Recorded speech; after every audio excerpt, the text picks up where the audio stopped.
Welcome back to my channel. ಹೊಸದಾಗಿ channel ನೋಡ್ತಾ ಇದ್ದರೆ ಸಬ್ಸ್ಕ್ರೈಬ್ ಮಾಡಿಕೊಂಡು ಸಪೋರ್ಟ್ ಮಾಡಿ.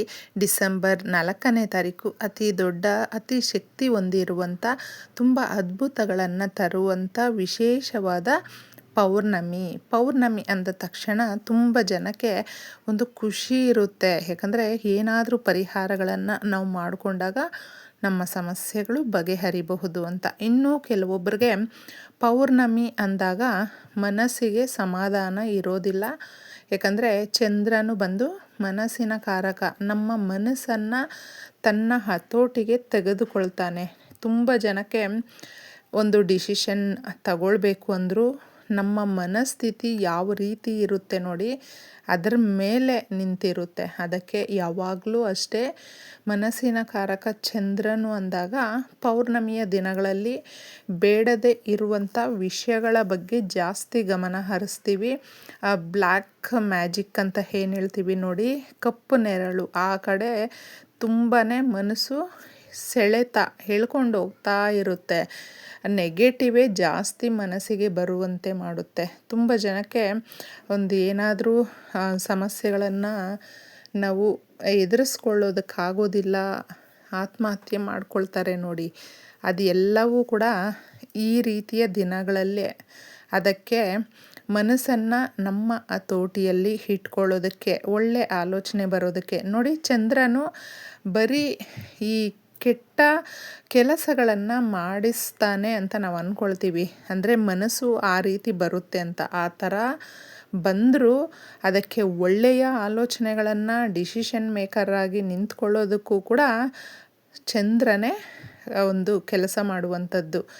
ನಮ್ಮ ಮನಸ್ಸು ಚೆನ್ನಾಗಿರಬೇಕು, ನಾವು ಆರೋಗ್ಯವಾಗಿರಬೇಕು. ನಮ್ಮ ಎಲ್ಲ ರೀತಿಯ ಕೆಲಸಗಳಲ್ಲೂ ಕೂಡ ನಾವು ತೆಗೆದುಕೊಳ್ಳುವಂಥ ನಿರ್ಧಾರಗಳು ಇರುತ್ತಲ್ವ, ತುಂಬ ಸ್ಪಷ್ಟವಾಗಿ ಇರುತ್ತೆ.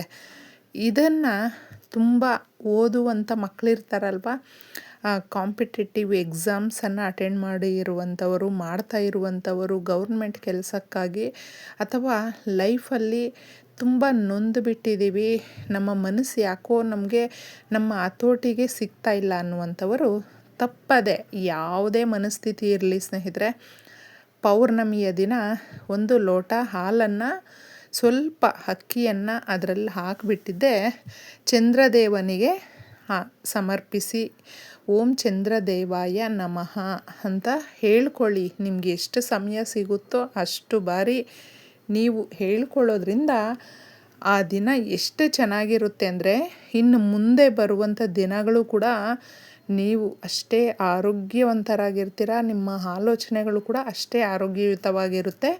ಮಾಡ್ಕೊಂಡು ನೋಡಿ. ಅದರ ಜೊತೆ ಮುಖ್ಯವಾಗಿ ಓದ್ತಾ ಇರ್ತಾರೆ, ಕೆಲಸಗಳಿಗೋಸ್ಕರ ಪ್ರಯತ್ನ ಪಡ್ತಾ ಇರ್ತಾರೆ ನೋಡಿ, ಅವರೆಲ್ರಿಗೂ ಕೂಡ ತುಂಬ ಒಳ್ಳೆಯದಾಗುತ್ತೆ ಸ್ನೇಹಿತರೆ. ಈ ಪ್ರಯತ್ನ ನೀವು ಪೌರ್ಣಮಿಯ ದಿನ ಮಾಡ್ಕೊಳ್ಳಿ. ಹಾಗೆ ದೀಪಾರಾಧನೆಗೆ ಸ್ವಲ್ಪ ಚಂದನವನ್ನು ಹಾಕಿ, ಅಂದರೆ ಗಂಧವನ್ನು ಹಾಕಿ.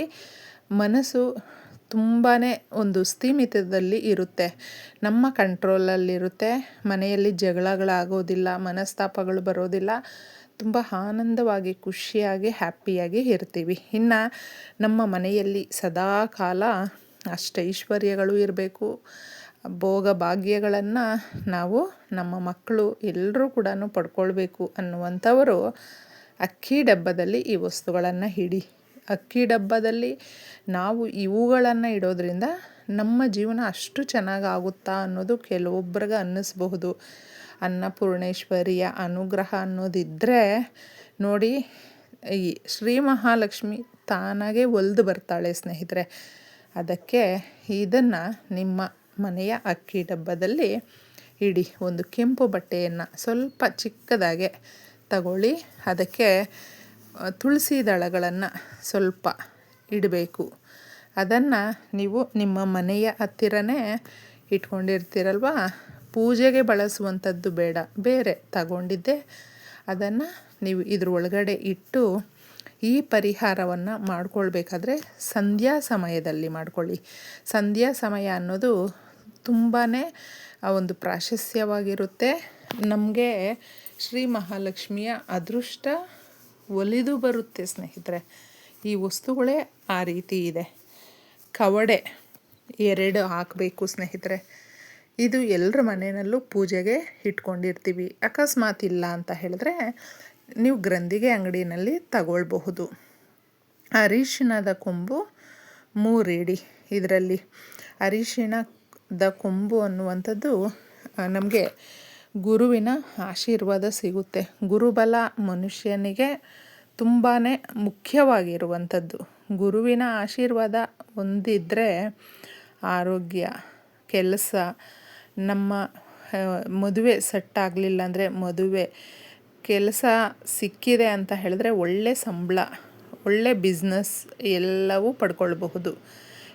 ಇದರ ಜೊತೆ 11 ರೂಪಾಯಿ ಕಾಸನ್ನು ಫಸ್ಟೇ ನೀವು ಅರಿಶಿಣದ ನೀರಲ್ಲಿ ಕ್ಲೀನಾಗಿ ತೊಳೆದು ಈ ರೀತಿ ಕಾಯಿನ್ಸನ್ನೇ ಇಡಬೇಕು. ಕಾಯಿನ್ಸ್ ಯಾಕೆ ಅಂದರೆ ಶ್ರೀ ಮಹಾಲಕ್ಷ್ಮಿಗೆ 5 ರೂಪಾಯಿ ಕಾಯಿನ್ ಅನ್ನುವಂಥದ್ದು ತುಂಬ ಪ್ರೀತಿಕರವಾಗಿರುವಂಥದ್ದು.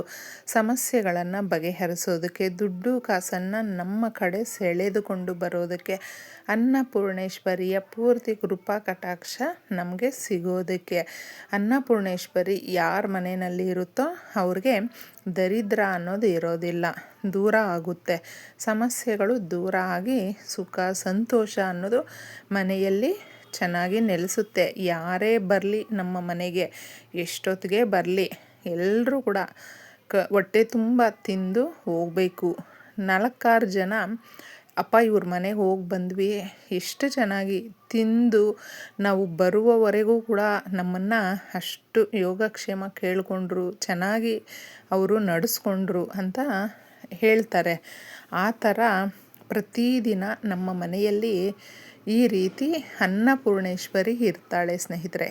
ಇದು ನಮ್ಮ ಏಳಿಗೆಗೂ ಕೂಡ ತುಂಬ ಒಳ್ಳೆಯ ಪರಿಹಾರ ಅಂತ ಹೇಳಬಹುದು. ಏಕೆಂದರೆ ಎಷ್ಟೋ ಕಡೆ 4 ದಿಕ್ಕುಗಳಲ್ಲಿ ದುಡ್ಡು ಬರೋದೇ ನಿಂತೋಗಿರುತ್ತೆ. ದರಿದ್ರ ತುಂಬಿಕೊಂಡು ಎಷ್ಟೇ ಪ್ರಯತ್ನ ಪಟ್ಟರೂ ಹಣಕಾಸು ನಮ್ಮ ಕಡೆ ಬರೋದಕ್ಕೇ ಕಷ್ಟಪಡ್ತಾ ಇರುತ್ತೆ. ಇವತ್ತು ಬಂದುಬಿಡುತ್ತೆ ಅಂದ್ಕೊಳ್ತೀವಿ, ಬರೋದೇ ಇಲ್ಲ. ಗ್ಯಾರಂಟಿ ಇದೆ, ಆಗುತ್ತೆ, ಶೋರ್ ಅಂತ ಹೇಳ್ತೀವಿ, ಮತ್ತೆ ಕೆಳಗಡೆ ಬೀಳುತ್ತೆ.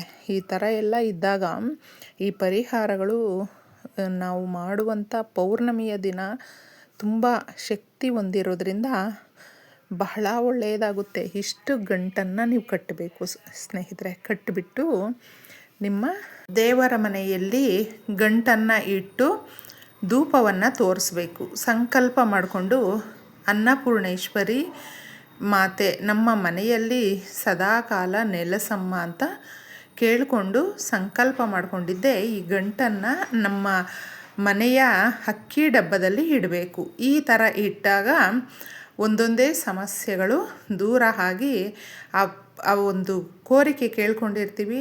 ಮನೆಯಲ್ಲಿ ಅನ್ನಪೂರ್ಣೇಶ್ವರಿ ನೆಲೆಸಿ ನಮ್ಮ ಮನೆಯಲ್ಲಿ ದುಡ್ಡನ್ನು ಜಾಸ್ತಿ ಮಾಡುವಂಥದ್ದು, ಹಾಗೆ ರೇಷನ್ ಏನು ಹೇಳ್ತೀವಿ ನೋಡಿ, ಅದು ಎಲ್ಲವೂ ಸದಾ ಕಾಲ ಇರುವಂತೆ ನೋಡ್ಕೊಳ್ತಾಳೆ ತಾಯಿ. ಎಲ್ರಿಗೂ ಕೂಡ ಒಳ್ಳೆಯದಾಗಲಿ.